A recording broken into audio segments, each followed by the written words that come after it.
Welcome back to my channel. This is part 4 of He Was a Warrior Who Wields a Hammer. He goes back 20 years ago to save the world from destruction. You can watch the previous part on this channel. I put a link in the description below. Let's continue the story. The Sword Emperor touches his face, transforming into the pub's manager. He apologizes to Raven, saying they don't serve alcohol to kids. When Raven gazes closely at the manager, he is taken aback by the absence of any magical aura around him. Raven begins to question if he is imagining things. The customers in the pub mock Raven, particularly targeting his black hair. One customer warns the manager that they might lose customers due to this situation. Suddenly, Lunar the wolf lets out a fierce roar, causing the customers to scream and seek cover. Lunar stands beside Raven, who expresses his determination not to let the issue go unnoticed. The manager realizes that Raven is a black-haired spirit tamer and deduces that he must be the one who ordered a special menu. The manager apologizes for not recognizing Raven earlier and invites him to come along. Raven hands the manager the silver plaque given by the Duke.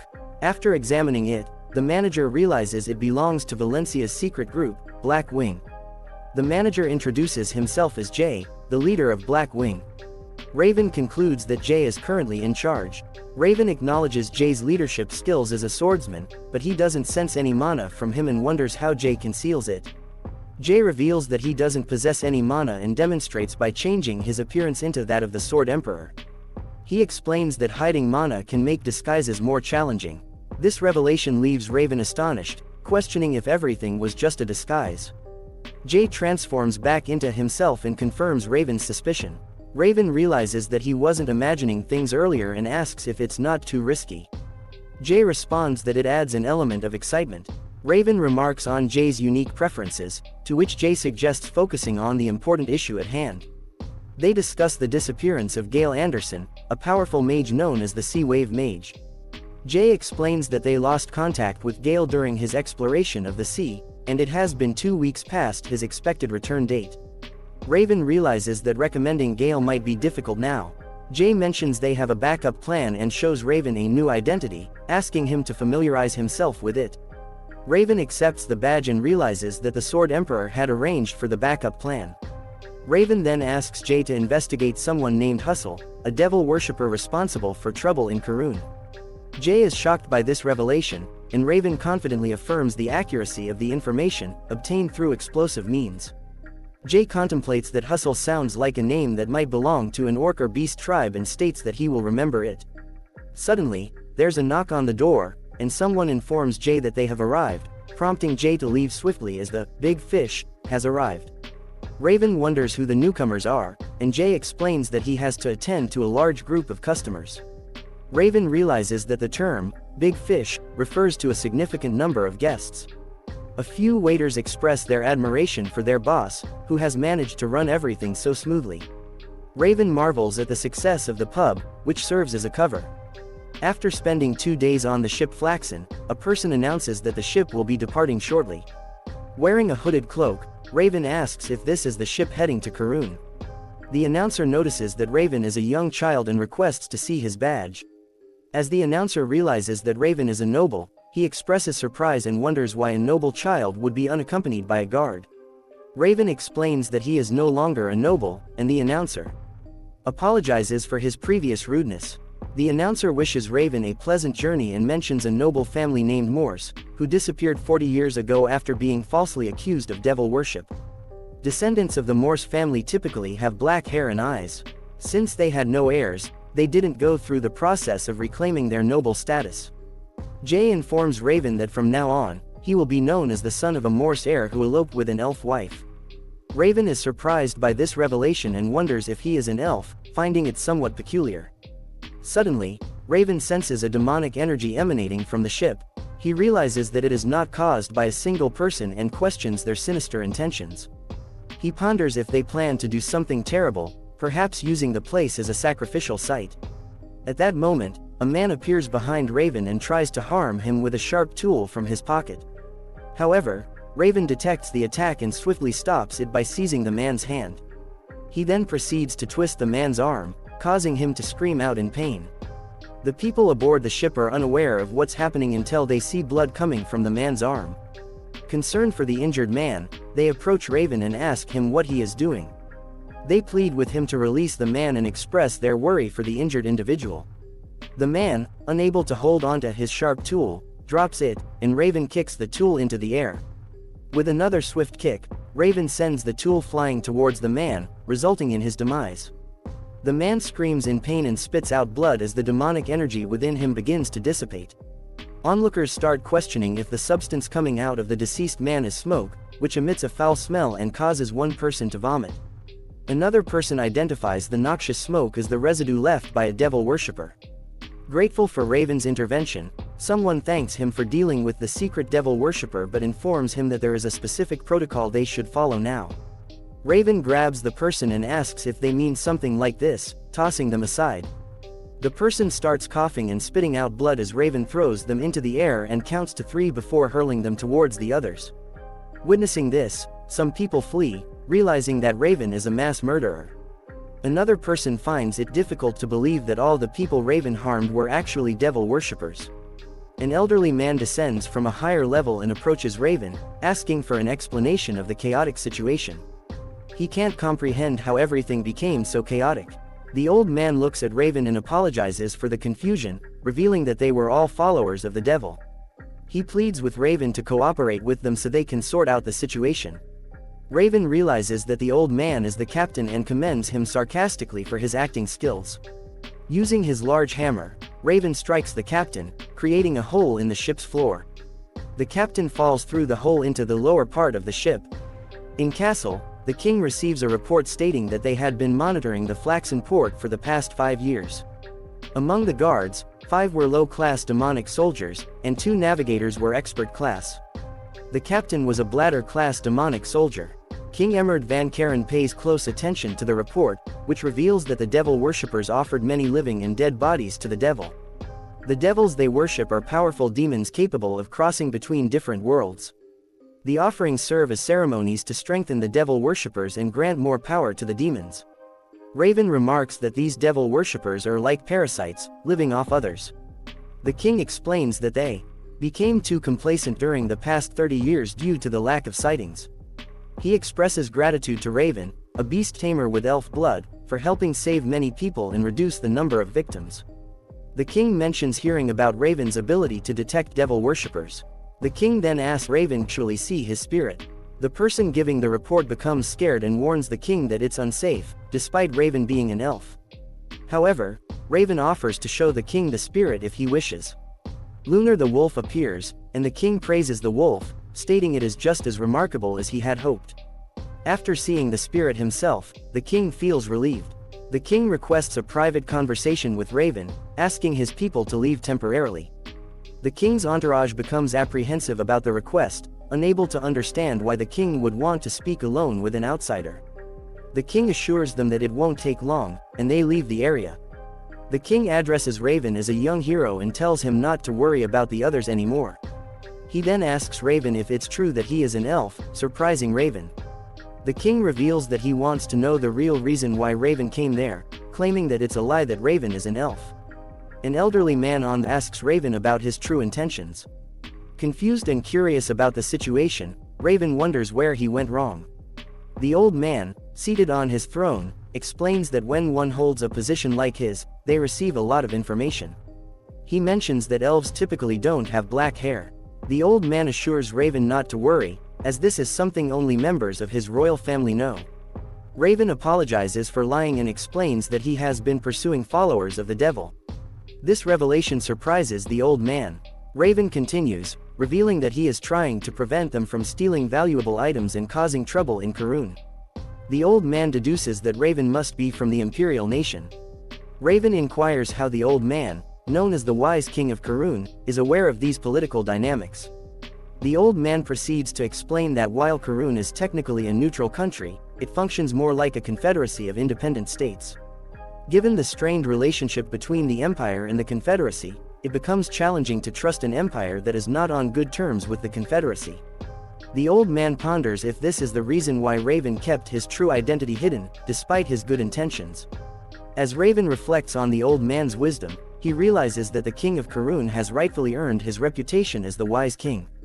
The old man expresses his trust in Raven due to his ability as a spirit tamer and his kind heart. This prompts Raven to contemplate whether a wise king can avoid making stereotypes. He acknowledges that spirit tamers, who work closely with mana-based spirits, naturally do not get along with the devil's followers. However, assuming that all spirit tamers are inherently good would be a stereotype. Raven recalls a less than nice beast tamer from his past life, which makes him feel a twinge of guilt. Feeling a sense of trust and conviction, Raven makes a request to the old man, the king of Karun. He asks to be assigned to the Order of Reliquary Guards and promises to solve the crisis in Karun. The king agrees, stating that he trusts Raven's abilities and character to apprehend the devil's followers. Symbolizing their commitment, a sword and badge are brought forward. The king, who prefers simplicity, forgoes the usual sword ritual and instead stands up, proclaiming Raven as a knight under his command. The king explains that Raven will join the Order of Reliquary Guards. With gratitude, Raven dons the badge, realizing that this is his first time becoming a knight in this life. In his thoughts, Raven informs his sister, Rena, that his journey has once again commenced. However, Raven remembers that there is one more matter he needs to discuss with the king. Curious, the king asks what it is. Raven reveals the existence of a man named Hustle, who is believed to be the mastermind behind all the troubles. He explains that Hustle is a name commonly used by beastmen and orcs. Raven inquires if the king has any knowledge about this individual. The king, taking a moment to contemplate, informs Raven that he is free to leave for now. The king admits that he needs more time to ponder their conversation. In the shadows, Hustle, clutching a shining crystal, expresses his satisfaction with its perfection, acknowledging the skill of the mage of sea waves. Suddenly, he notices something amiss and becomes frustrated. Hustle speaks in the darkness, mentioning a young child who can see through their plans. He realizes that things might not go as smoothly as he had hoped. Meanwhile, Raven finds himself in a group of fellow knights, engaged in a discussion about his deeds and whether he was the one responsible for defeating the devil's followers in Flaxen. Mason, a knight belonging to the Order of Reliquary Guards, speaks up and informs the others that they have been informed that Raven is a half-elf, urging them to treat him with respect. Mason advises the others not to underestimate Raven based on his youthful appearance and loudly proclaims that Raven is a remarkable individual who became a knight with relative ease. He emphasizes that Raven possesses the authority to command and oversee their actions. However, Mason's announcement leaves the other knights feeling displeased, and Raven notices their apparent lack of fondness towards him. Recalling his conversation with the king, where he expressed concern about being granted the position too easily, Raven inquires about the possibility of opposition within the palace. In response, the old man assures him that for centuries, the protection of Orthus has been carried out by Karun's army rather than relying solely on the divine artifact. The old man emphasizes that the divine artifact now holds symbolic value and that the role of its protector is merely a trivial task. Returning to reality, Raven contemplates that before him stands a group of individuals who have consistently failed and have little chance of advancing. He ponders that even if there is no opposition from external forces, the internal dynamics will likely be a fiercely competitive and contentious struggle. Curiosity piqued, Raven asks Mason if he is the famous Knight Mason. This question infuriates Mason, who chastises Raven for not understanding the hierarchical rules between seniors and juniors. Mason makes it clear that he is aware of the order within their ranks. Suddenly, Lunar the wolf makes a sudden appearance and lets out a resounding roar, startling everyone present. In response, Raven explains that he needed a devil's follower as an example for others and questions if any of the knights might be involved. Fearful, each knight vehemently denies any association with the devil's followers. Despite the initial tension, Raven expresses his eagerness to work alongside them, and the knights salute him. Nevertheless, Raven is troubled by the king's reaction when he mentions Hustle, wondering if the king possesses knowledge about this individual. Just as Raven contemplates this, someone approaches from behind and interrupts, stating that the discussion has gone on long enough. The individual addresses Raven as the newcomer who defeated the devil's followers and introduces himself as Truman, the Grand Master of the Reliquary Guards. Truman expresses his honor in meeting Raven, and Raven, in turn, expresses his own sense of gratitude. However, as Raven observes Truman's level of expertise, he begins to doubt if Truman is truly strong enough to hold the position of Grand Master. The Grand Master mentions that he heard Raven volunteered to join their Knight's Order. Truman then asks if Raven might have an interest in things like holy relics. This surprises Raven, and he asks what Truman plans to do if Raven answers yes. At this point, Raven wonders whether this older man could be connected to the disaster in Karun.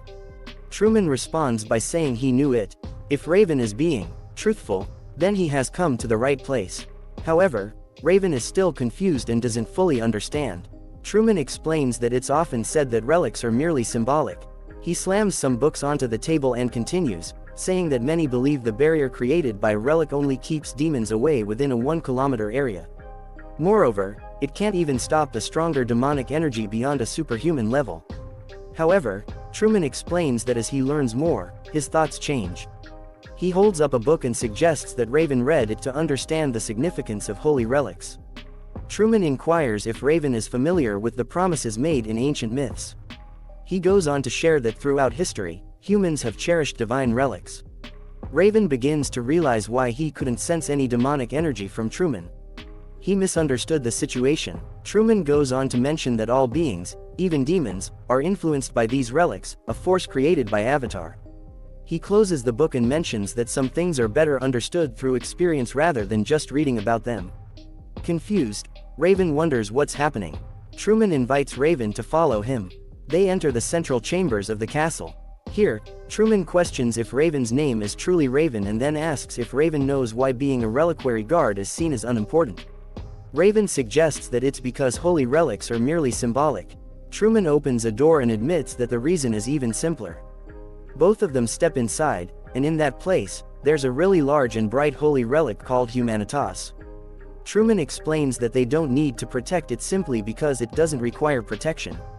When Raven looks at the relic, he realizes how massive and beautiful it is. Truman mentions that it floats in the air for reasons unknown.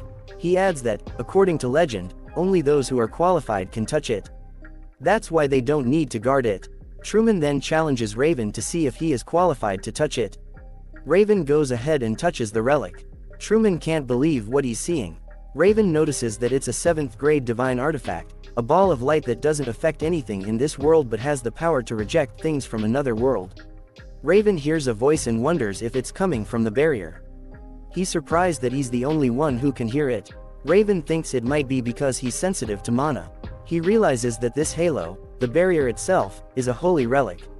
He wonders if it's possible to move it.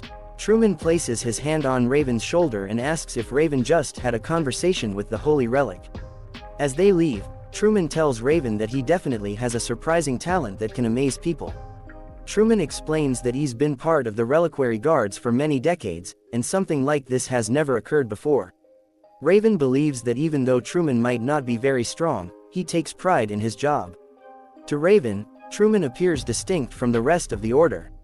While they are walking, they spot Greg's symbol, a member of the Imperial Knights Order. Truman questions why Greg is present there.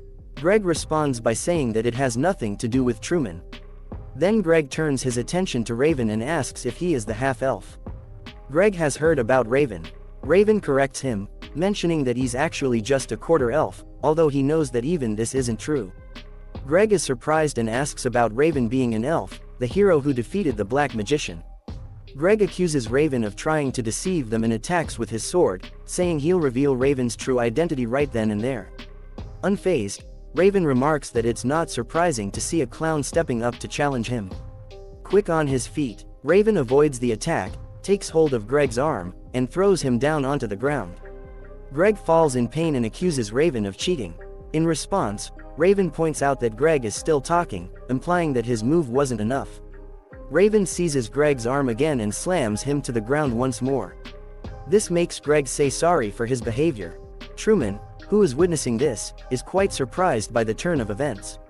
Amidst this, Raven realizes that he shouldn't forget his manners in situations like this, so he expresses gratitude to Greg for the practice and mentions that he learned a lot from their fight. Truman is left wondering about what he just witnessed. Meanwhile, a man observing the fight from a distance finds Raven to be an interesting fellow. A man named Robert Dumbbell, a member of the Imperial Knights group, challenges Raven. He asks if the rumors about Raven defeating Greg are true. Robert wants to test Raven's skills, but before he can finish talking, Raven slaps him across the face. Another knight introduces himself as Tannen Royer from the same knight's order. Then, another knight named Edger Albert announces himself as well. Raven responds by punching both of them. Another knight steps forward, introducing himself as Randolph Granches, the commander of the Imperial Knights Order. He draws his sword and proposes a duel with Raven. Raven takes out his hammer and strikes Randolph's sword with it, sending Randolph flying into the air and falling to the ground. Raven comments that Randolph is more useful than the others, at least a bit. He also mentions that Randolph did him a favor by accepting the duel, so now it's time for Randolph to return the favor. Raven then asks Randolph if he knows someone named Hustle. Randolph responds that he doesn't think he knows anyone by that name. Raven is confused, wondering why nobody seems to know anyone named Hustle. Suddenly, someone comes forward, chuckling, and comments on the idea of Raven taking on Randolph all by himself. Curious, Raven asks this person who he is, observing the newcomer to determine if he's at a very high level of skill or just a beginner. The man apologizes and introduces himself as Liam von Peterson, the Grand Master of the Imperial Knights. Raven immediately apologizes for being impolite. Liam, however, urges Raven not to be overly formal. He explains that as an old man, he's delighted to see such a talented young individual like Raven. Then, surprisingly, Liam asks if Raven would be up for a duel with him as well. This request astonishes Raven. Liam clarifies that he's seeking some entertainment to alleviate his boredom, and in return, he's willing to provide a bit of information about Hustle. He asks if this offer is fair compensation. With determination, Raven grabs his hammer and figures that a challenger-class Mana martial artist has come to challenge him to a duel, and the prize for this duel is the information Raven is seeking. Liam mentions that he'll go a bit easy on Raven, but he still expects Raven to give his best effort. Raven grins and realizes that he'd be foolish to turn down this opportunity. Without hesitation, Raven leaps into action, attacking Liam with his hammer, all the while expressing his gratitude for the duel. Liam tries to stop Raven's attack. Raven warns Liam that underestimating him could lead to injury. He notices that Liam seems lighter. Swiftly, Raven kicks Liam's leg and realizes it's as solid as a rock. Liam comments on Raven's skill. Raven moves backward and notices that Liam is using a beginner-level defense technique. It's like a strong and heavy knight in shining armor. Liam changes his mind about going easy and attacks Raven with his sword. Raven blocks the attack with his hammer. Liam finds the situation entertaining, and Raven agrees. In a powerful strike, Liam understands there's nothing he can teach Raven about his skill. He recognizes that Raven only lacks experience and accomplishments. Meanwhile, Raven observes how Liam shifts his weight to build momentum and focuses his strength on his strikes. Raven decides he could learn a thing or two from this. Raven keeps launching attacks at Liam repeatedly. Liam comments that even the title of genius isn't enough to describe Raven. He calls Raven a monster. Raven playfully accepts the compliment and delivers a forceful blow to Liam's sword. Liam decides that Raven has proven his point. Unfortunately, Raven loses his balance, and Liam seizes the opportunity to strike Raven's sword. Raven manages to block the attack with his hammer but is sent flying through the air due to the impact. Realizing that things have gone too far, Liam suggests they stop. Raven, though barely standing, manages to express his gratitude towards Liam and acknowledges that this experience is new for him at his age. He tells Liam that he's the one who should be thankful. As a gesture of appreciation, Liam fulfills his promise and offers Raven the information he was seeking. Finally, Raven heads to meet Hustle and wonders if the person in front of him is indeed Hustle. Liam mentions that this is something new and different for him at his age. He feels like he should be the one thanking Raven instead. In response, Raven says that the experience was beneficial training for him. Raven comes to understand that there was indeed talent in Karun, contrary to what he thought. Liam says he's ready to give Raven the information he promised. He introduces a man named Litman, who is part of the Imperial Knights Order. However, Litman only follows orders from the king. Hearing this, Raven wonders if it's Litman and not Hustle. Liam explains that Litman's responsibilities are related to the duties Liam knows about, but it appears that Litman has traveled to various places, so there's a possibility he might know about a person named Hustle. Liam suggests that he could arrange a meeting for Raven with Litman. Suddenly, someone urgently calls out to Raven, informing him from behind that the king is seeking his immediate presence. This news surprises Raven as he meets the king, who informs him that the man he was searching for has been found. The king directs Raven to greet this person, revealing him to be Mr. Litman, an expert on routes across the eastern continent. Upon hearing this, Raven feels surprised, wondering when he had actually requested they search for Hustle. Recalling Liam's mention of a man named Litman earlier, Raven ponders if this is the same individual. As Litman greets him and acknowledges Raven's heroic feat of defeating demon followers, Raven confirms that he was indeed searching for him, expressing honor in meeting him.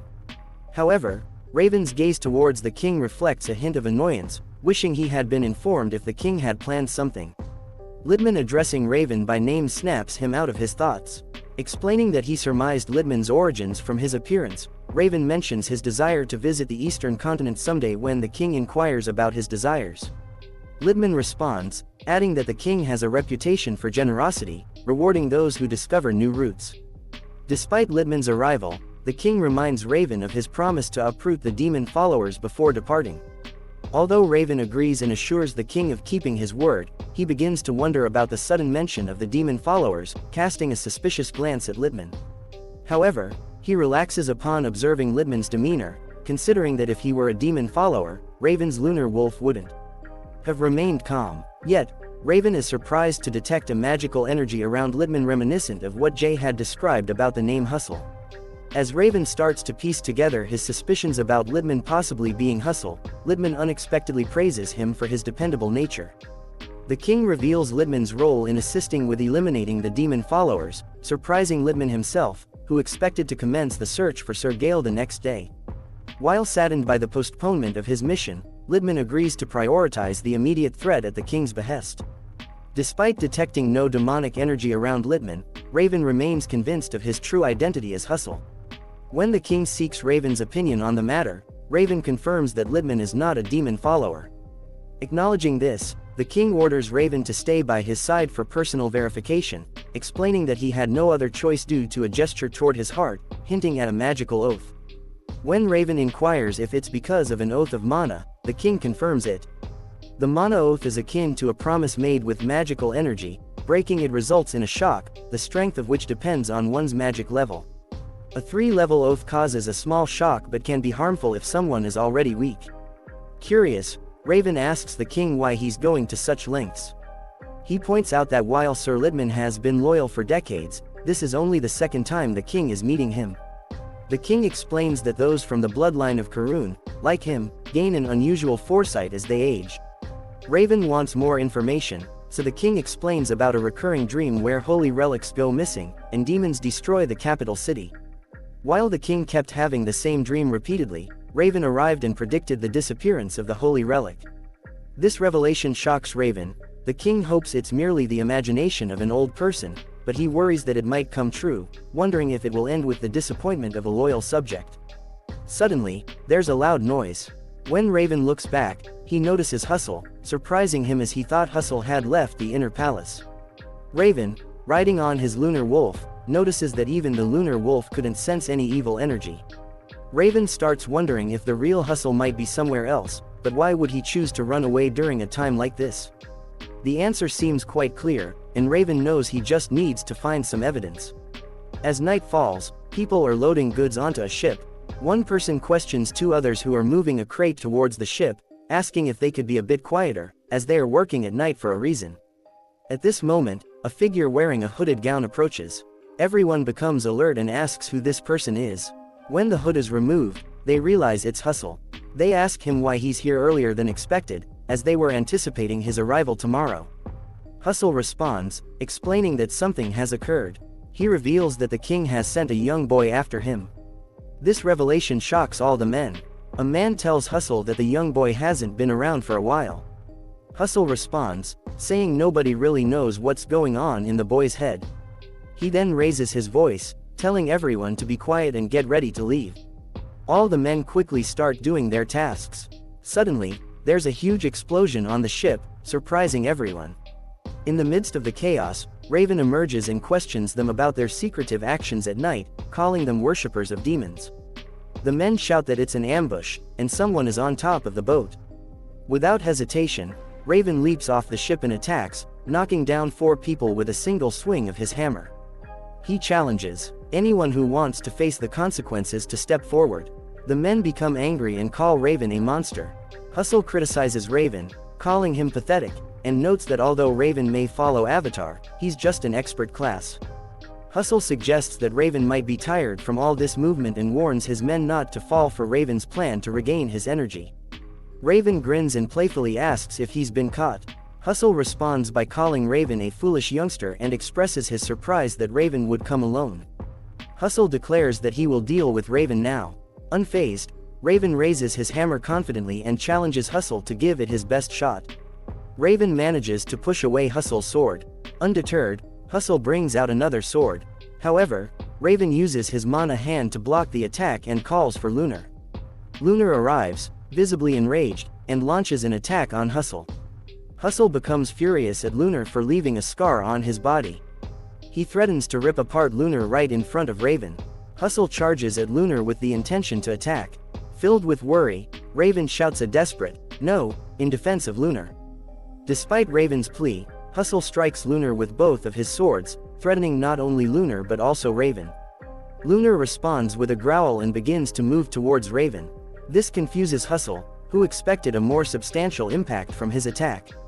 He wonders what just happened, as he anticipated a significant outcome from his strike. Hustle wonders how Lunar managed to survive being summoned back to save energy.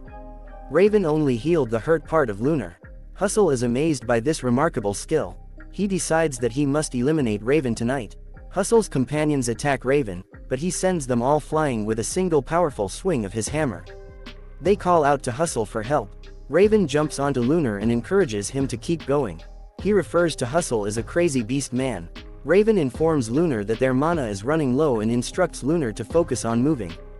Hustle comments that it seems like Raven learned about him from the king, but he feels that the old man doesn't know how to be grateful. Raven remembers the time when he found out that Hustle had left the castle. The king had mentioned that Hustle has a lot of tales behind him. Usually, werebeasts inherit abilities from land animals, but sometimes unusual individuals are born among them. However, the werebeasts tend to get rid of these individuals because they remind them of ancient mermaids who went against their avatar. When Raven inquired from the king why he suddenly shared all this information with him, the king recounted a time when he had encountered a unique person, someone different from others. This person had saved his life and was concealing his real identity to survive outside his own town. Since the king needed this person's special abilities, he made a solemn promise over the mana to keep this person's true identity a secret. Meanwhile, Hustle, positioned by the ocean's shore, asks Raven if the king had mentioned anything else about Hustle. Hustle raises both of his swords, and the movement stirs the waves around him. Raven recalls when the king began to cough up blood and told Raven that if this man becomes his adversary, it would be extremely dangerous. In the presence of Hustle, Raven realizes that he cannot even fathom engaging in a fight above the ocean because Hustle is the killer whale. Hustle uses his power to create playful movements with the ocean waves. At this moment, Raven realizes that Hustle is like a killer whale. With a quick motion, Hustle directs the waves toward Raven. Raven, riding on his lunar wolf, tries to skillfully avoid the incoming waves, which isn't easy. Hustle angrily tells Raven to meet his end. Hustle then transforms another wave into a massive water sphere and sends it crashing towards Raven and his lunar wolf. Raven notices that Hustle's weapon has become stronger in the water. The water sphere explodes upon impact. Hustle smugly believes that it is over, but Raven unexpectedly emerges from within it while riding his lunar wolf. Raven launches an attack on Hustle, stating that Hustle should be the one dying. Hustle defends himself with his two swords. Hustle realizes that Raven's ability to recover quickly is unusual. He finds the fight bothersome and thinks that backup will arrive soon, so Hustle decides he shouldn't prolong the battle any further. He starts to say what he'll do next, but before he can finish, Raven surprises him by launching an attack. Hustle quickly flees into the ocean to escape. Hustle emerges from the ocean like a whale surrounded by swirling waves. He questions if Raven is just an ordinary person. The whale declares that he will postpone Raven's demise for a short while and moves away into the ocean. Raven becomes frustrated because he can't follow Hustle into the water. Then, to Raven's astonishment, Lunar starts walking in midair. This surprises Raven, and he asks Lunar about the ability he just displayed. He wonders if Lunar can use that ability right now with his help. However, Raven quickly apologizes, admitting that he doesn't know what to do, so they should try it another time. Lunar looks disappointed. Raven recalls what Hustle said about delaying Raven's death and wonders why Hustle would want to do that. Then, Litman enters a cave and expresses satisfaction with everything being as expected. Someone inside the cave notices Litman and recognizes him as the mage of the tidal wave. The man yells at Litman to be quiet. Litman tells the old man that he's being unkind to the person who helped him. He mentions that despite appearances, he still cares about him. Litman takes out some bread from the bag he's holding and says if the old man doesn't eat and passes out, what will happen when the monster comes? A monster arrives at the cave's entrance, scaring the old man. The monster looks inside the cave. Litman asks if it's impressive, explaining that it's a special treasure their group found. If they let it go, the treasure will send a message to its mother telepathically. If they harm it, its mother will know right away. This could lead to the destruction of Paran, their hometown. Litman suggests that if the old man wants to save the town, he should put in more effort. The old man warns Litman that he'll face divine punishment. Litman kicks the bag of bread and says he's had that stuff since he was born, and this is just the right payback. After that, Litman goes away. The old man uses his magic to harm the monster. He sort of tells Litman that he's granting his wishes. Later, Raven comes to the king along with Lion. Lion tells the king that they have confirmed that the dockworkers were actually followers of demons. The king asks about the cargo they were handling. Lion explains that the cargo consists of items used for magical ceremonies, and if they add up their value, it's like half of what the whole country makes in a year. The king wonders if they should have been suspicious of Litman earlier. Liam explains that Litman aimed to show how special individuals like mutants could contribute to the world. Litman had big dreams and proved his abilities, but the question remains why Raven says sorry to the king and explains that he learned from Sir Lion that hardly anyone knows much about Litman or what he does. The king says that's what Litman wanted. The king believed Litman was trying to avoid being targeted by the Werbeast assassins. Raven informs the king that there should have been some suspicions, as someone with grand plans wouldn't keep everything hidden. Lion becomes concerned about Raven's straightforwardness. The king reassures Liam that it's alright and agrees with Raven, acknowledging that they should have realized this sooner. The king emphasizes that dwelling on the past won't alter anything. He then asks Raven to share the details and affectionately refers to him as a brave individual. Due to the loss of Hustle, the king inquires if Raven has a plan to locate the demon worshippers.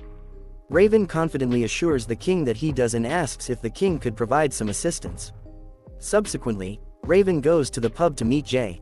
Jay opens the door and apologizes, stating that they are not yet open. Raven greets Jay and inquires about his well-being. Jay realizes it's Raven and asks about something behind him. Raven proceeds to inform Jay about the recent events. Jay comprehends that there is a worshipper of demons who even Raven couldn't easily identify. Jay understands why the situation is complicated. Raven explains that there was no involvement of demonic energy. Jay expresses surprise at this revelation. Raven clarifies that Hustle, the person, is actually collaborating with the demon worshippers. Jay understands that there are individuals who make such detrimental choices. Jay is shocked by how quickly Raven sought him out. Jay discloses that he always wanted to demonstrate the potential of the Black Wings to Raven. Raven asks Jay if there is still a chance for them. Jay ponders the notion, and both of them gaze at some boxes of goods. Raven takes one box, opens it, and discovers a letter inside. Raven shows the letter to Jay and explains that the king wants Jay to gather their remaining artifacts. Raven tosses the letter in the air and asks if Jay, being the Black Wing, knows of a magic expert who can track, even if it's just one person. Now is the moment for the Black Wings to exhibit their skills. Raven instructs Jay to find a tracking magic expert and examine all the artifacts to dispose of them. While grabbing items from the box and tossing them into the air, Raven asks Jay where the tracking magician is. Raven insists that Jay should bring them there. Jay sadly informs Raven that it will be challenging. This surprises Raven, and he asks why. Jay explains that they have attempted before, but the individuals they are dealing with are extremely cautious. They have eliminated all the evidence. Raven asks what that means. Raven starts to feel trapped, as if all the difficult things he has done were in vain. Jay clarifies that it's not entirely true. The items Raven obtained from the demon worshippers and brought to Jay are plentiful. They wouldn't gather such a large quantity unless they had a specific purpose. In fact, Having such a substantial amount could indicate that they are preparing for a special event. Raven is confused and fails to grasp the significance. Jay continues, stating that if they are planning a final ceremony to burn Karun, they would be very careful about the magical items they use. However, the required ingredients are different. Creating one magical item necessitates at least 3 ingredients, sometimes even up to 10. They would attempt to collect ingredients that won't raise suspicion, and gathering all those ingredients would take a considerable amount of time. But Jay presents a thought: what if there is a store in Karun that sells all these ingredients? They would undoubtedly visit that store to save time. This idea astonishes Raven. Raven finds it impressive that Jay wasn't solely focused on business. Suddenly, someone arrives holding a dish. Raven asks about it. Jay tells Raven that he's right on time and wanted him to taste it. Jay lifts the cover and introduces their famous dish, Naxon King Galbi chicken. Raven expresses gratitude but mentions that he needs to remain focused at the moment. Jay insists, urging Raven to take just one bite. Raven complies, saying okay, just one bite. He takes a bite and is truly amazed. Eventually, he finishes the entire dish and even drinks the remaining soup, wondering why it's so delicious. Jay inquires how Raven liked it. Raven asks Jay why he doesn't make this his main occupation. Jay chuckles and explains that he doesn't feel proud enough of it. He adds that he believes he can move on to a new mission without any regrets. Jay suggests to Raven that they should begin hunting those demon worshippers. There must be an opportunity. 2 months later, on a dark street during the night, 2 figures stand there. One of them asks the other if this place is safe. The other person reassures him, saying not to worry, as he has already investigated the store owner's background.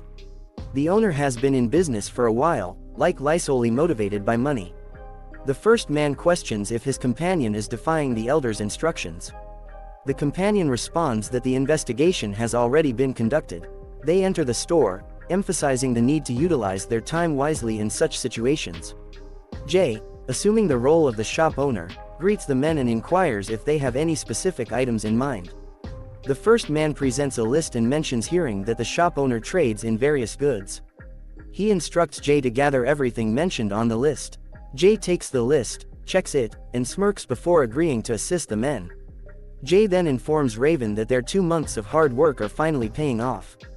Jay informs the men that he will prepare the items right away and asks them to wait momentarily as he walks away. One of the men questions his companion if this course of action is acceptable, as they were warned by the first elder to be cautious. Jay overhears their conversation. The other man responds, explaining that this approach would save them a significant amount of time. He expresses confidence in the first elder's decision. Suddenly, someone arrives, causing both men to become frightened. The newcomer expresses interest in their story and asks if they would like to hear his version. The men recognize this person as an elder and become scared. They question how he arrived there. Jay deduces that they appear to be a group and wonders if they are having a discussion. The elder informs the men that he cannot continue watching them fail at important tasks like this. The men become frightened. The elder points at one of them and reassures the elder not to worry about the shop owner's identity, as he has already verified it. However, the elder employs his dark power to destroy that man. The man pleads for forgiveness from the elder, but he is burned and remains seated on the ground, apologizing. The elder orders the other man to clean up the mess and restore the base. Then the elder approaches Jay and apologizes for his actions, mentioning that he finds the timing too coincidental and feels somewhat suspicious. The elder points at Jay and uses his dark power on him, causing Jay to yell out. The next thing Jay remembers is Raven, trying to wake him up. Jay, in a sorrowful state, lies on the ground and opens his eyes. Raven asks Jay what happened. Jay explains that he was fortunate. Raven questions how that can be considered lucky. Jay recalls that the elder realized Jay is unable to use mana at all, leading the elder to believe he should not have used his power on Jay. The elder informed Jay that he deals with valuable items. To wake Jay up, the elder employed his dark power. The elder tossed a bag of coins at Jay and stated that he would pay Jay well, but Jay must assist him a few more times. The elder warned Jay that if he dared to speak about what occurred that day, his safety would be compromised. Jay expresses relief to Raven that he does not possess the power of mana, which turned out to be fortunate. Raven asks if the elder simply left after that. Jay explains that it is not that simple because the Elder can capture and harm Jay at any time, just as he recently experienced. Raven suggests that the Elder openly disregarded Jay because he lacks the power of mana, and he mentions that the Elder even left a clue behind. Raven picks up an object from the ground and proposes that Jay should contact a skilled tracking magician. Jay states that he wants to check one thing before taking that step. Raven asks what Jay means by that. Jay explains that this situation may be far more dangerous than Raven realizes. Jay sensed a powerful presence, similar to when he was trained by the individual, emanating from the Black Warlock. Jay speculates that the Black Warlock may be on the same level as a Seventh Circle magician. Raven insists that regardless of the risk, they must proceed and assures Jay that he will find a way to make it work if their initial plan fails. Jay expresses his expectation, acknowledging that he now understands why the king holds Raven in high regard. Jay tells Raven that he trusts him and decides to move forward. After 1 month, Raven holds a paper and realizes that he has successfully tracked the movements of the demon worshippers. Raven concludes that in a few days, on a nearby island, a significant magical ceremony will take place. Raven decides to go to this location with the Black Wing group. He has already shared the information with the royal family, so they can expect assistance soon. The king has also dispatched additional individuals for support. Meanwhile, the Grand Master arrives and informs Raven that many of their knights are on vacation. Sir Lion has also unexpectedly taken a break. Raven asks the Grand Master if he has a good relationship with Sir Liam. The Grand Master explains that he and Liam are old friends who often spend time together. He then extends an invitation to Raven to join them for dinner.